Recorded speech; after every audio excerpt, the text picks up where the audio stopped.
भाई ये फुटेज देख के तो पूरी इंडिया का ये हाल हो गया था। और हो भी क्यों ना, इस बंदे ने अपने अकेले के दम पर पूरी सीरीज को जिंदा रखा था।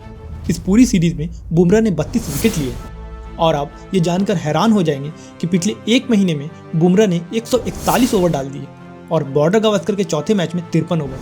मतलब जान ही निकाल दोगे क्या? एक बार तो बुमराह के मुंह से खुद ही निकल गया कि अब जोड़ नहीं लग रहा है यार। मैं कोई बोतल से निकला हुआ भूत हूँ कि एक के बाद एक काम देते जा रहे हो। लेकिन बुमराह का जितना एग्रेसिव नेचर इस सीरीज में दिखा है, आज तक शायद कभी बुमराह का ये साइड किसी ने नहीं देखा होगा। और इसके लिए तो हमें कहीं ना कहीं इस बच्चे को, कॉन्स्टैस को थैंक्स बोलना होगा।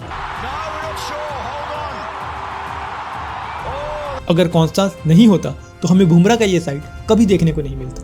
अब तो ऐसा हाल हो गया है कि बुमराह से तो बॉलिंग में एक्सपेक्ट करने के अलावा बैटिंग में भी एक्सपेक्टेशन हो गई। माइंड को ऐसा ट्रेन किया था कि दोनों हाथों से एक साथ लिख सकते थे। आपको तो याद ही होगा जिस तरीके से बुमराह ने फॉलो ऑन बचाया था आकाशदीप के साथ मिलकर। अगर इस पूरी सीरीज यानी बॉर्डर गावस्कर ट्रॉफी की बात करें तो सिर्फ और सिर्फ आपको एक अकेला बुमराह का ही कंट्रीब्यूशन दिखेगा।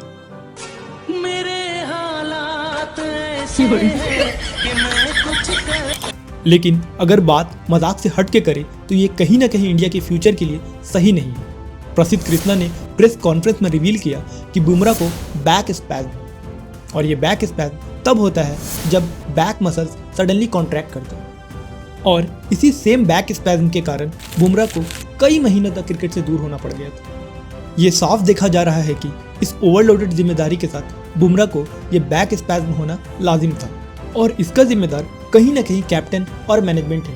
बुमराह की अहमियत को समझनी होगी और इनको बुमराह का यूज़ सही तरीके से लेना होगा। ऐसा नहीं हो सकता कि हर मुसीबत में बुमराह का ही यूज़ किया जाए, वरना वो दिन दूर नहीं जिस तरह से पाकिस्तान ने अपने मेन बॉलर शाहीन अफरीदी का कैरियर ख़त्म किया।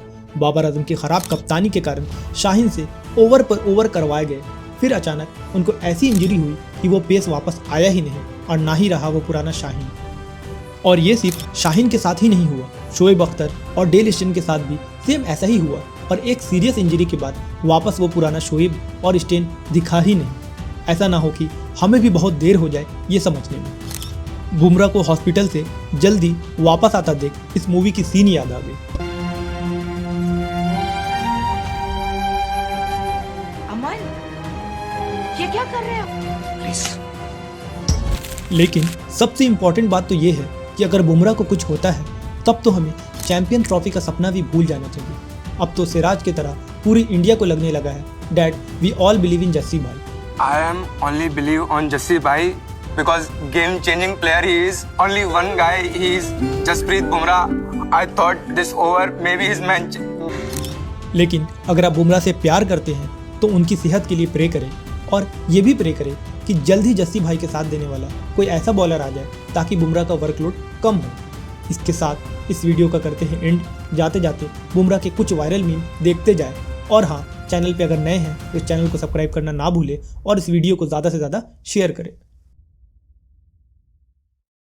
आलिए रे आलिए, बेटा भग मत जइयो, तेरा पिछवाड़ा लाल कर दूंगा रास्ते में। ये देख आलियो बस।